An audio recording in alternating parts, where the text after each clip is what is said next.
사랑하는 교우 여러분, 오늘은 창조절 12번째 주일입니다.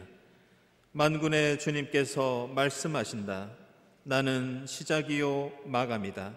나밖에 다른 신이 없다. 영원하신 주님께 영과 진리로 예배를 드립시다.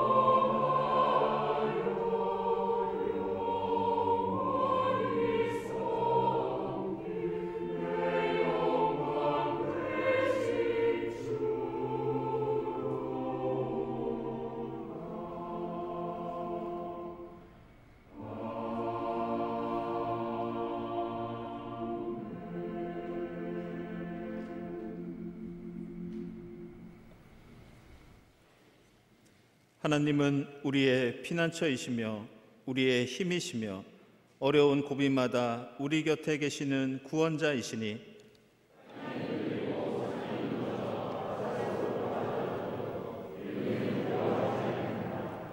물이 소리를 내면서 거품을 내뿜고 산들이 노하여서 뒤흔들려도 우리는 두려워하지 않는다.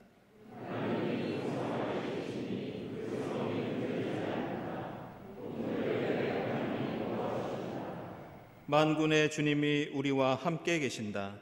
야곱의 하나님이 우리의 피난처시다.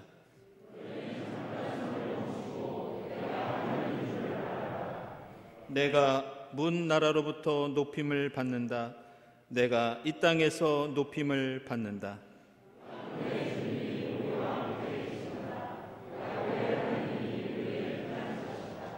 아멘.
우리는 확고한 믿음을 가지고 참된 마음으로 하나님께 나아갑시다.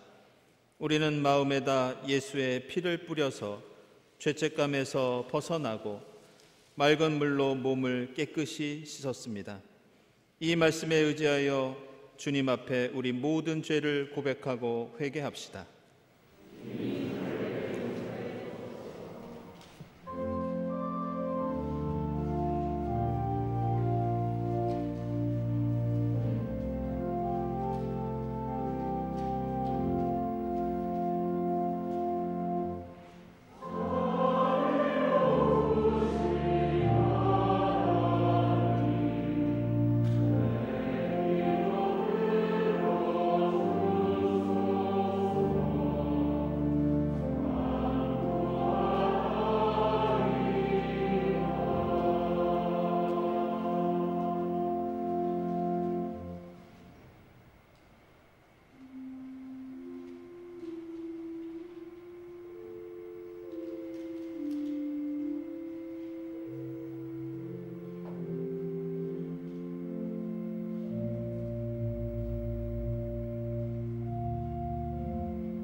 예수께서는 휘장을 뚫고 우리에게 새로운 살 길을 열어주셨습니다.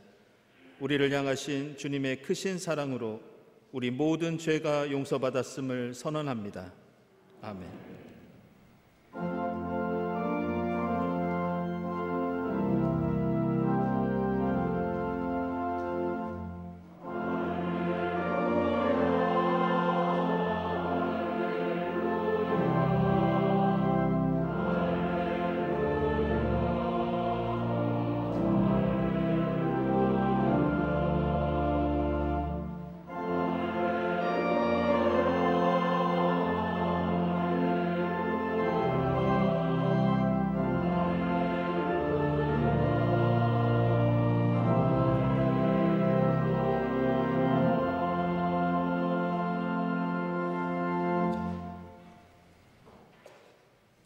구약의 말씀은 신명기 26장 12절부터 15절까지의 말씀입니다. 새 해마다 11조를 드리는 해가 되면 당신들이 모든 소출에서 열의 하나를 따로 떼어서 그것을 레위 사람과 외국 사람과 고아와 과부에게 나누어 주고 그들이 당신들이 사는 성 안에서 마음껏 먹게 하십시오. 그렇게 할 때에 당신들은 하나님께 이렇게 아뢰십시오. 우리는 주님께서 우리에게 명하신 대로 우리 집에서 성물을 내어 레위 사람과 외국 사람과 고아와 과부에게 다 나누어 주어서 주님의 명령을 잊지 않고 어김없이 다 실행하였습니다. 우리는 애곡하는 날에 이 거룩한 열의 한 몫을 먹지 않았고 부정한 몸으로 그것을 떼놓지도 않고 죽은 자에게 그것을 제물로 바친 적도 없습니다. 우리는 주 우리 하나님께 순종하여서 11조에 관하여 명령하신 것을 그대로 다 지켰습니다. 주님의 거룩한 처소 하늘에서 굽어 살피시고 주님의 백성 이스라엘에게 복을 주시며 주님께서 우리 조상에게 약속하신 대로 우리에게 주신 땅, 곧 젖과 꿀이 흐르는 땅에 복을 내려 주십시오. 아멘.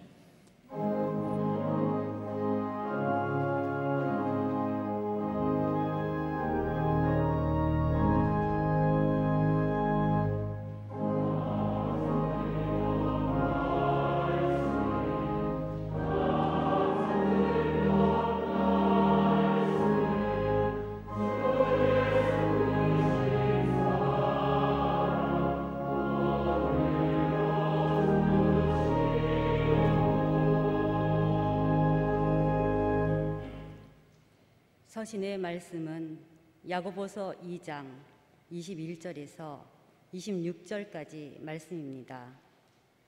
우리 조상 아브라함이 자기 아들 이삭을 제단에 바치고서 행함으로 의롭게 된 것이 아닙니까? 그대가 보는 대로 믿음이 그의 행함과 함께 작용을 한 것입니다. 그러므로 행함으로 믿음이 완전하게 되었습니다.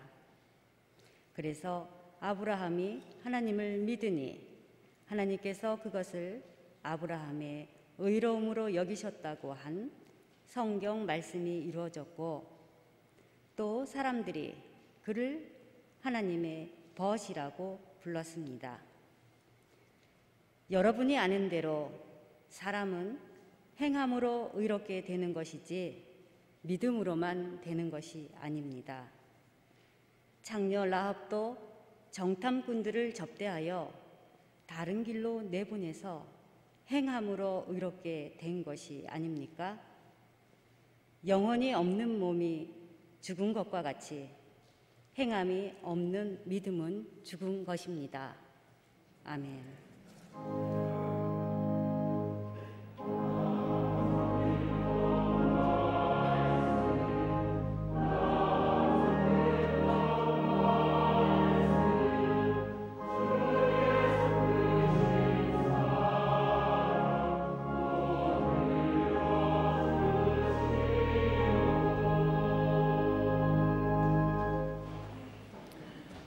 복음의 말씀은 마태복음서 25장 31절부터 40절까지입니다.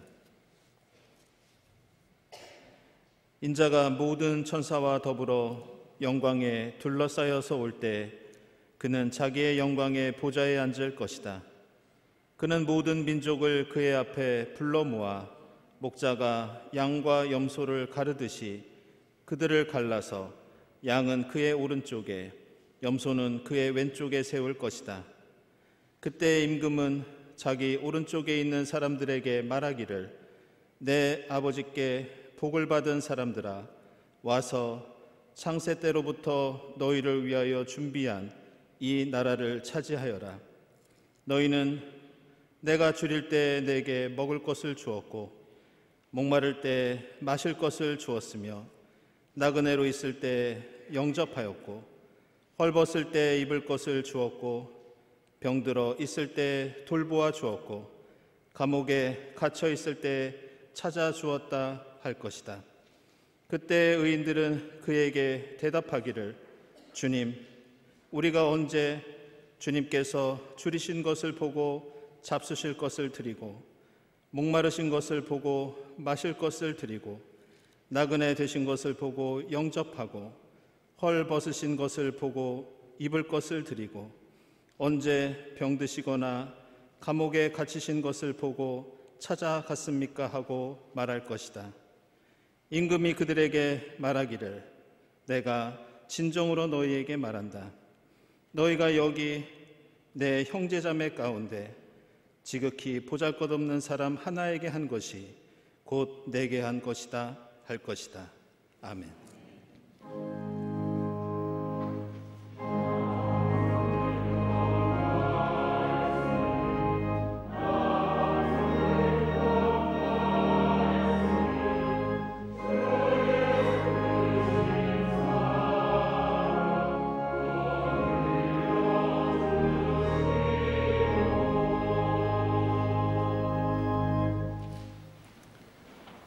친교와 소식 시간입니다. 오늘은 창조절 12번째 주일입니다. 이 자리에 함께 하신 교우들, 또 온라인으로 예배드리는 교우들 모두 환영합니다.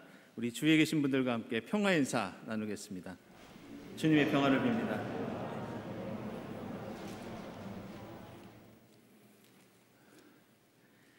네, 교우 소식입니다.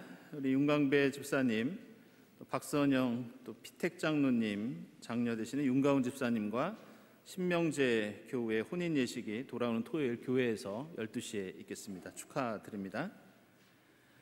그리고 엊그제 우리 박재준 목사님의 목사 임직식이 있었습니다. 이 시간 잠깐 나와서 여러분들께 목례로 인사드리겠습니다. 네, 인사드릴 때 여러분들 축하와 격려의 박수 부탁드리겠습니다.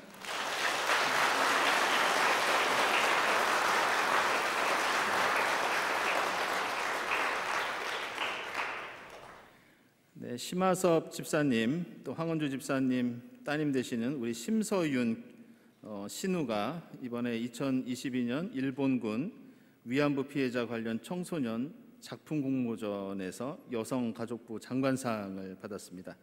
영상 음악 분야에서 수상하게 되었습니다. 축하드립니다. 화요 기도회 계속되고요. 그리고 오늘 2부 예배 후에 오후 2시부터는 구역장 인도자 그리고 소외 임원 모임을 갖겠습니다. 저희들이 내년부터 구역 예배를 재개할 계획을 갖고 있는데요. 오늘 논의를 통해서 언제 어떤 형식으로 구역 예배와 소외 모임을 진행할지 함께 논의하는 시간을 갖도록 하겠습니다. 그리고 에스더회 모임 그리고 마리아 일소회 원래는 진행 중에 있고요. 여신도회 서울연합회 이지구 모임이 24일 목요일 한일교회에서 있습니다. 다음 주일 1부 예배와 2부 예배 후에는 한나 이소회 또 여신도 실행위원회 모임이 있겠습니다. 경동 마라톤 모임 21일 월요일 남산에서 있고요. 또 생태환경위원회 독서 모임이 화요일에 있겠습니다. 다음 주일에 경청 성경 공부 계속됩니다. 세례 및 견신내 어린이 세례 안내입니다. 어린이 세례 교육은 지금 진행 중에 있고요. 또 다음 주일 2부 예배 후에 당회실에서 문답이 함께 있겠습니다. 그리고 견신내 어린이 세례 일정은 다음과 같습니다. 그리고 다음 주일에 윤강배 집사님 모시고 특별 강좌가 있습니다. 장청회 주관으로 지구환경시대의 살림의 역할이라는 그런 주제를 가지고 강좌를 듣겠습니다. 많은 참여 부탁드립니다. 김민 목사님 진행하시는 성경 공부 다음 주일 계속되고요. 그리고 오늘이 창조절 12번째 주일이고 이제 다음 주일부터는 우리가 주님의 오심을 기다리는 대림절이 시작됩니다. 대림절 묵상집을 교회 사무실에서 판매 중에 있습니다. 그리고 유치부와 어린이부, 중고등부가 함께 교회학교 온라인 묵상을 대림절 동안 진행합니다. 학부모님들께서는 관심 가져주시고 많은 참여 부탁드립니다. 연말연시 교회 일정 나와 있고요. 그중에서 하나 광고 드릴 것은 이번 24일 성탄 전야 축하잔치가 있습니다. 혹시 참여를 원하시는 소회나 구역이 있으시면 교회 사무실로 신청해 주시면 되겠습니다. 많은 참여 부탁드립니다. 다음 주일 예배위원 감사드리고요. 한 가지 말씀드릴 것은 여러분 뒤에 수요 예배 순서 나와 있듯이 이번 주 수요 예배는 우리 최승하 장로님께서 지휘하시는 숭실 오비 합창단의 찬양을 중심으로 음악 예배를 드리도록 하겠습니다. 여러분들 많은 참여를 부탁드리겠습니다. 그리고 오늘 정영일 집사님, 이혜령 의사님 지난번 장례 감사하면서 떡을 대접해 주셨습니다. 마음껏 맛있게 드시고 또 위로해 주시기 바라겠습니다. 기도드리겠습니다.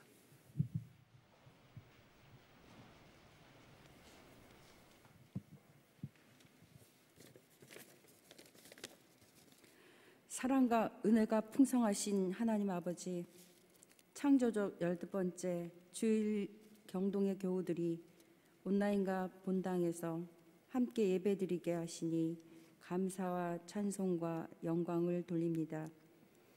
햇빛과 어우러져 탄성을 자아내게 했던 찬란한 나무잎은 낙엽되어 흩어지고 앙상한 가지만 남을 겨울을 앞두고 있습니다. 이 겨울은 어떤 모습으로 우리에게 다가올까요? 코로나의 터널을 지나 희망의 환희를 만끽하고 싶었던 우리의 젊은이들의 아픔이 우리를 멈추게 합니다. 그 영혼들이 주님 품 안에 안식하게 하시고 황망한 가족들의 아픔을 위로하며 어루만지는 우리 사회가 되게 하옵소서. 우리의 지도자들이 국민을 사랑하고 헌신하게 하옵시고 다시는 이러한 아픔이 우리에게 일어나지 않기를 간절히 소망합니다. 우크라이나, 러시아 종전 협상이 속히 이루어지게 하옵시고 점점 심해지는 북한의 도발과 복합 위기도 지금까지 지내온 것처럼 잘 감당하게 인도하옵소서. 우리 주변도 돌아보며 지극히 보잘것없는 사람 하나에게 한 것이 곧 내게 한 것이다라는 주님의 말씀을 행하는 우리들 되게 하옵소서. 하여 하나님 나라가 우리 공동체 속에 임하게 하옵소서. 추운 겨울도 설레이게 하는 성탄절이 있어 기다려집니다. 깨어있는 하루하루를 살게 하옵소서. 훗날 주님이 함께 하셨던 아름다운 날이었음을 고백하는 우리들 되게 하옵소서. 경동을 위해 기도합니다. 창립기념주일 기념음악회, 크리스마스 이브 행사, 공동회의 등 연말연시 교회 일정들 속에 성령 충만함이 있게 하옵소서. 참여하는 이들 모두 기쁘고 감사한 시간들로 채워지게 하옵소서. 내년에 일할 일꾼들의 자원하는 마음과 풍성한 예산으로 복음 전하는 데 더욱 열심을 다하는 경동교회가 되게 하옵소서. 오늘 담임 목사님의 말씀 증거가 능력 있는 말씀 선포가 되게 하옵시며 순종하는 저희들 되게 하옵소서. 새로 임직받으신 박재준 목사님이 하나님 나라 확장에 귀히 쓰임받는 목사님 되게 하옵소서. 이명섭 담임 목사님의 건강을 지켜주옵시고 경동의 환우들에게 치료의 광선을 비춰주시고 정서적 어려움에 처한 교우들의 얼굴에 웃음이 번지는 일들이 많이 일어나게 하옵시고 경제적 어려움에 처한 교우들의 간절한 기도에 응답하옵소서. 교회 곳곳에서 주의 일을 하고 있는 교우들의 헌신을 기쁘게 받아 주옵소서. 이 시간 영과 진리로 예배드립니다. 기쁘게 받아 주시고 은혜 나려 주옵소서. 이 모든 말씀 사랑하시되 끝까지 사랑하신 우리 주 예수 그리스도의 이름으로 기도합니다. 아멘.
성가대 귀한 찬양 감사드립니다. 오늘 우리가 읽은 구약의 말씀인 이 신명기 말씀에는 이스라엘 백성들이 자신들의 소출의 10분의 1을 구별해서 하나님께 드리는 이 11조 헌금에 관한 말씀이 나옵니다.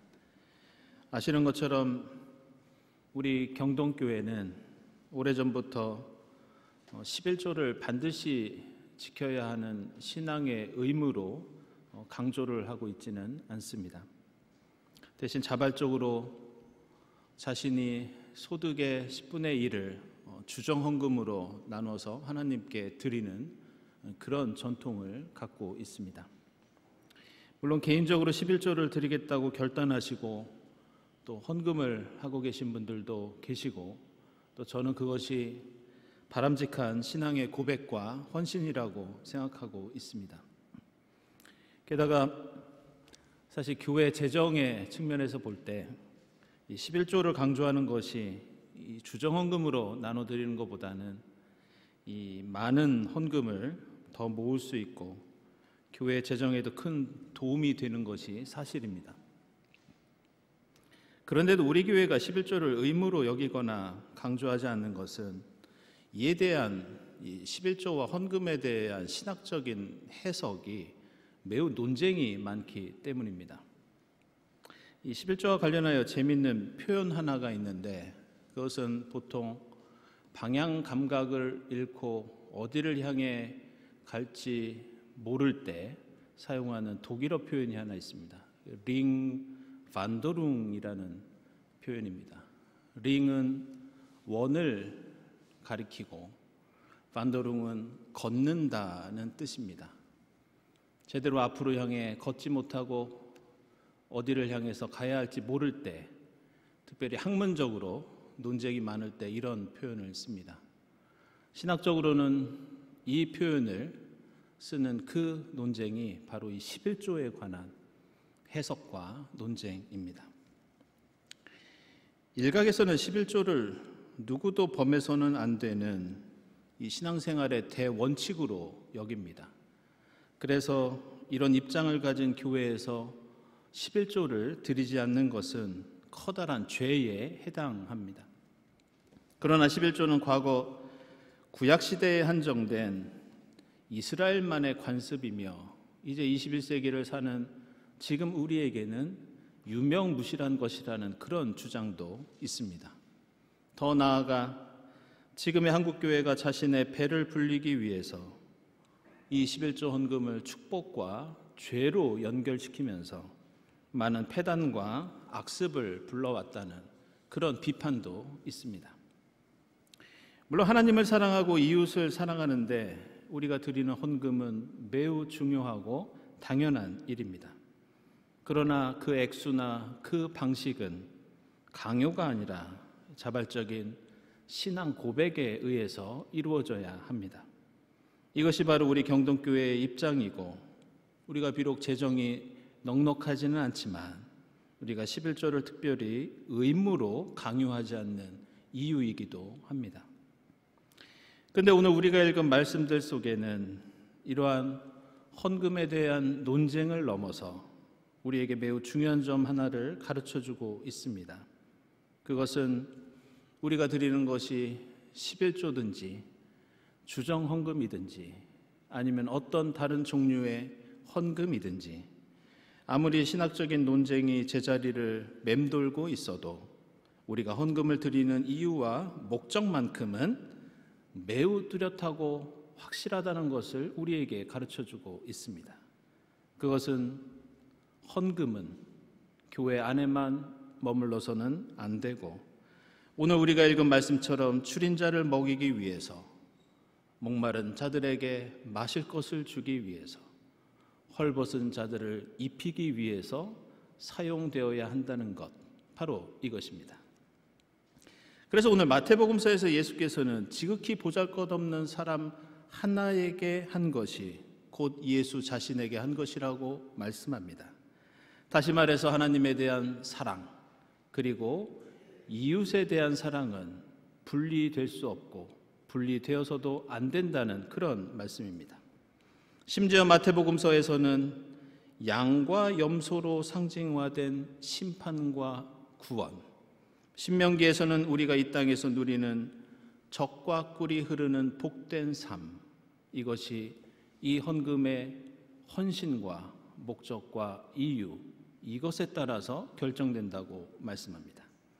이러한 사회적인 약자 혹은 나그네에 대한 강조는 비단 우리가 오늘 읽은 말씀뿐만이 아니라 신구약 성경 전체에서 드러나고 있는 우리 신앙의 핵심 중에 핵심이라고 할 수 있습니다. 이 창세기 19장에는 소돔과 고모라가 왜 멸망당했는지 그 이유가 등장하는데, 그것은 다른 것이 아니라 그들이 나그네를 학대하고 멸시했기 때문에 그들은 멸망당했습니다. 반대로 아브라함이 소돔과 고모라의 심판에서 벗어나 하나님께 구원받을 수 있었던 것은 불시의 나그네의 모습으로 찾아오신 하나님의 사자들을 극진히 대접하고 그들을 보호하고 돌보아 주었기 때문이었습니다. 다시 말해서 구원과 심판을 가르는 기준은 마치 불시의 시험을 치르듯이 갑자기 나타난 나그네에게 어떤 태도를 보이고 있고 어떻게 대접하느냐에 따른다는 것, 바로 여기에 달려있는 문제였습니다. 게다가 성경에 등장하는 대부분의 신앙의 중요한 인물들은 나그네 혹은 떠돌이였습니다. 아브라함도 하나님께 부름받아 살게 된 그의 새로운 삶이 바로 나그네 인생이었습니다. 이삭도 떠돌아다니는 삶을 살았고, 야곱도 나중에 이집트의 바로 왕 앞에서 지금까지 살아온 자신의 삶에 대해서 창세기 47장에서 이렇게 고백합니다. 이 세상을 떠돌아다닌 횟수가 100년하고도 30년입니다. 제 조상들이 세상을 떠돌던 횟수에 비하면 제가 누린 횟수는 얼마 되지 않지만 저는 참으로 험악한 세월을 살았습니다. 이렇게 고백합니다. 그리고 이것은 이집트에서 노예 생활을 하던 히브리 사람들, 출애굽한 이스라엘 백성들도 마찬가지였습니다. 히브리 사람이라고 하는 명칭도 그 의미는 떠돌아다니는 불황민들, 나그네들, 사회적인 약자를 가리키는 호칭이 바로 히브리라고 하는 이름이었습니다. 결국 이것은 이스라엘 공동체의 시작과 그 원형이 이 땅에 지극히 작은 자들로부터 시작되었고 지극히 작은 사람들이 중심을 이루었다는 것을 가리킵니다. 그리고 이스라엘 백성들은 나중에 바벨론의 포로로 잡혀가면서 다시 한번 나그네의 삶을 삽니다. 게다가 이 땅에 메시아로 오신 예수 그리스도께서는 집이 아니라 마구간에서 태어나셨고 처음부터 떠돌이셨고 그의 공생애도 머리 둘 것 없는 나그네의 삶이었습니다. 예수를 따르던 제자들도, 복음을 전파하던 사도들도, 그리고 초대교회 그리스도인들도 마찬가지로 비슷한 삶을 살았습니다. 따라서 신구약 성경과 그리스도교 신앙을 요약하면 놀랍게도 하나님께서는 갈대아 우르의 아브라함처럼 나그네가 아닌 사람들에게는 나그네의 삶을 요청하십니다. 하나님께서는 떠돌아다니는 사람들을 통해 자신을 드러내시고 그들과 함께 하시고 그들을 인도해 주십니다. 하나님께서는 나그네를 환대하고 돌보는 이들을 구원해 주시고 반대로 나그네를 괴롭히고 그들에게 제대로 보살펴 주지 않는 그 사람들을 심판하십니다. 하나님께서는 이 땅에 나그네의 육신을 입고 오셔서 유랑하는 삶을 사셨고 지금 우리에게도 예수를 보고 싶고 만나고 싶으면 나그네들 속에서 예수를 찾고 만나라고 오늘 마태복음서에서 말씀하십니다. 그렇다면 성경은 도대체 왜 이토록 줄이고 목마르고 헐벗고 떠돌아다니고 보잘것없는 지극히 작은 사람들에게 관심을 두고 있는 것일까? 왜 우리에게 나그네가 되고 나그네와 함께해야 하고 나그네 속에서 예수를 찾으라고 말씀하고 있는 것일까? 그것은 단 한 가지 이유, 단 한 가지 목적. 아무리 사람들마다 생각이 다를지라도 우리가 결코 부정할 수 없고 논쟁이 필요 없는 단 하나, 바로 하나님 나라 때문입니다. 성경을 통해 우리가 알 수 있고 발견하는 모든 하나님의 행위의 목적은 하나님 나라입니다. 하나님께서 우리 인간에게 요청하시는 율법과 가르침과 말씀도 그 목적은 오로지 하나님 나라입니다. 왜 신명기에서는 하나님께 드린 거룩한 11조를 성전을 위해서 일하는 레위 사람들만이 아니라 외국인이나 과부나 고아들에게 나눠줘야 한다고 말씀하고 있는 것일까? 그것은 레위 사람들이나 성직자나 목사만 배불러서는, 성전이나 회당이나 예배당만 치장해서는 하나님 나라가 세워질 수 없기 때문입니다. 왜 오늘 야고보서는 행함이 없는 믿음은 완전한 것이 아니고 영혼이 없는 몸처럼 죽은 것이라고 말씀하고 있는가? 그것은 우리의 마음만으로는, 우리의 입술만으로는 하나님 나라가 결코 이루어질 수 없기 때문입니다. 왜 오늘 예수께서는 지극히 보잘것없는 자에게 한 것이 예수에게 한 것이고 그것이 바로 구원이라고 선포하는가?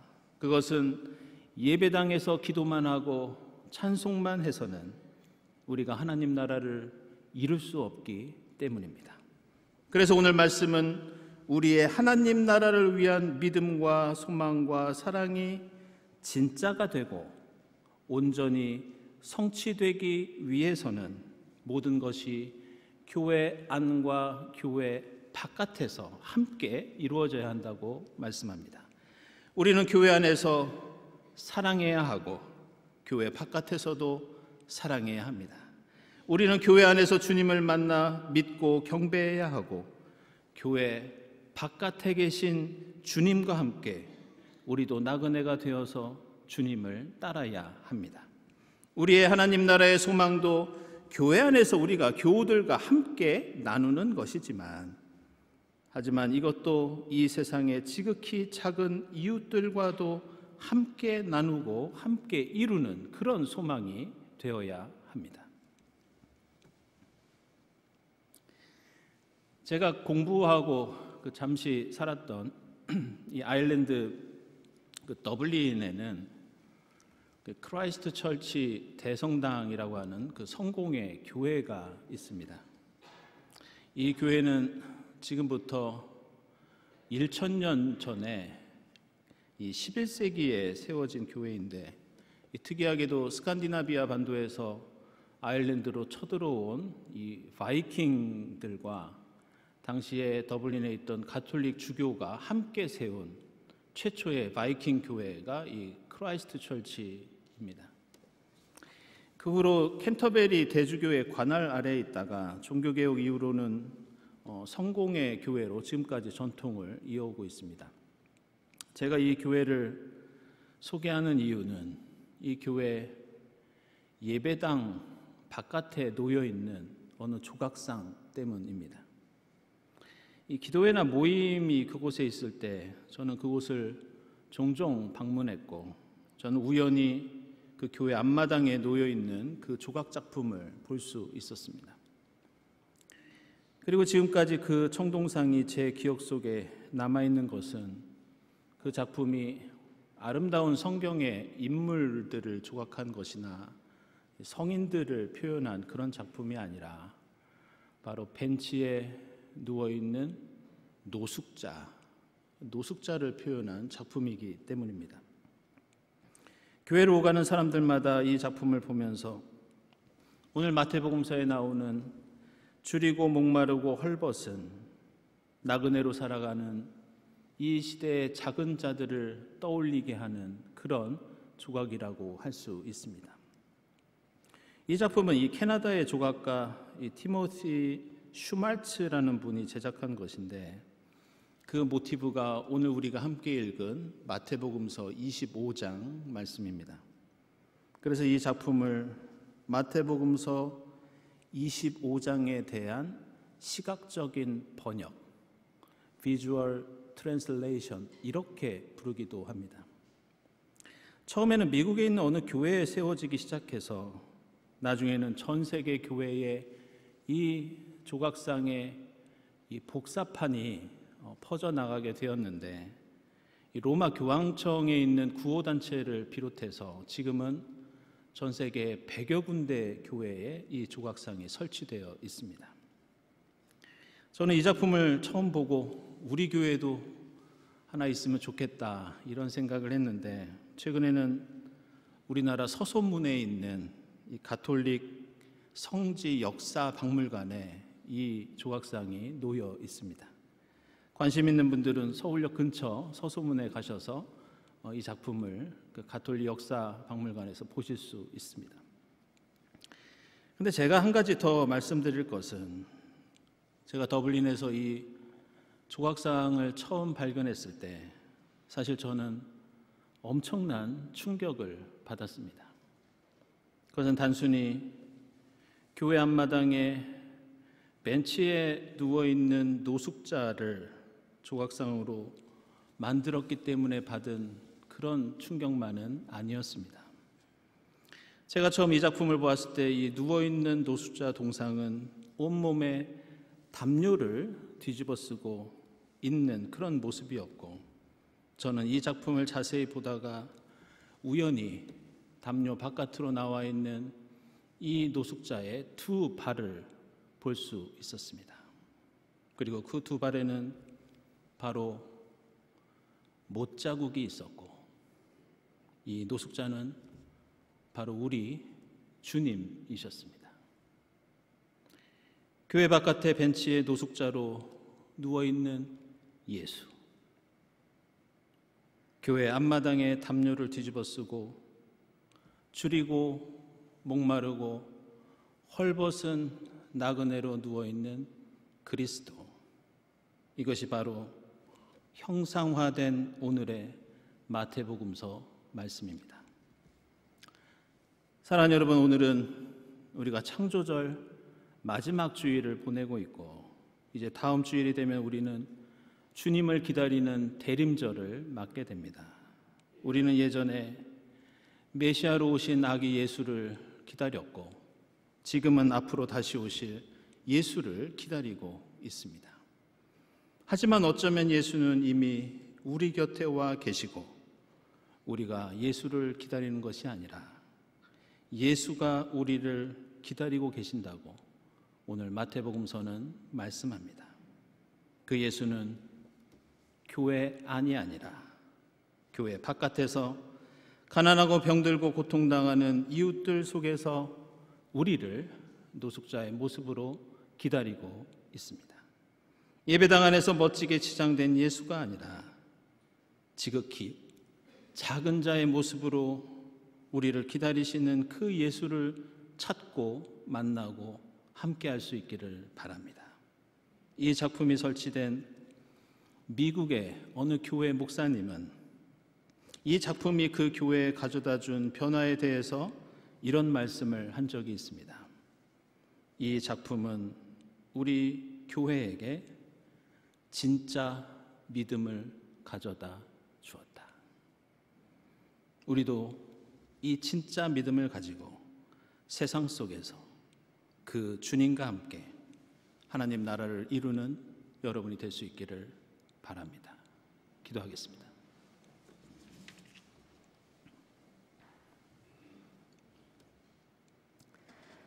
하나님, 저희를 하나님의 백성, 하나님의 자녀, 주님의 제자로 불러주시고 삼아주시니 감사합니다. 저희의 믿음과 헌신이 교회를 넘어 세상 속에서 줄인 자들을 먹이고 헐벗은 자들을 입히고 갇힌 자들에게 자유를 주는 살아있는 믿음이 될 수 있도록 인도해 주시옵소서. 지극히 보잘것없는 이들과 함께 하시는 우리 주님을 찾고 만나고 따르는 하나님 나라의 일꾼이 되게 하옵소서. 예수 그리스도의 이름으로 기도드리옵나이다. 아멘.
하나님 감사합니다. 저에게 베풀어 주신 하나님의 구원과 사랑에 감사하면서 정성껏 예물을 드립니다. 기쁘게 받아 주시옵소서. 이 예물이 오직 하나님의 영광을 위해서, 하나님 나라를 위해서 사용되게 하시고 이 땅에 지극히 작은 이웃들에게 힘과 용기가 되게 하옵소서. 예물을 바치는 손길들을 기억해 주시고 하나님의 뜻 안에서 하늘의 복을 누리게 하옵소서. 예수 그리스도의 이름으로 기도드리옵나이다. 아멘.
하나님 감사합니다. 갈대아 우르에 있는 저희들을 부르시고 하나님의 약속의 백성으로 삼아주시고 주님의 제자로 불러주시니 감사합니다. 하나님, 저희의 믿음과 헌신이 이 예배당에만 머무르지 않게 하시고 이 땅에 줄인 자들에게 먹을 것을 주고 목마른 자들에게 마실 것을 주고 헐벗은 자들을 입히는 저희의 믿음과 소망과 사랑이 될 수 있도록 인도해 주시옵소서. 세상 속에 나아가 주님을 찾고 만나고 따르며 이 땅에 하나님 나라 이루는 진짜 믿음, 살아있는 믿음 허락해 주시옵소서. 이 모든 감사와 간구 위에 성부와 성자와 성령 삼위일체 되신 하나님의 은총이 지금부터 영원까지 함께 하옵시기를 간절히 축원하옵나이다. 아멘.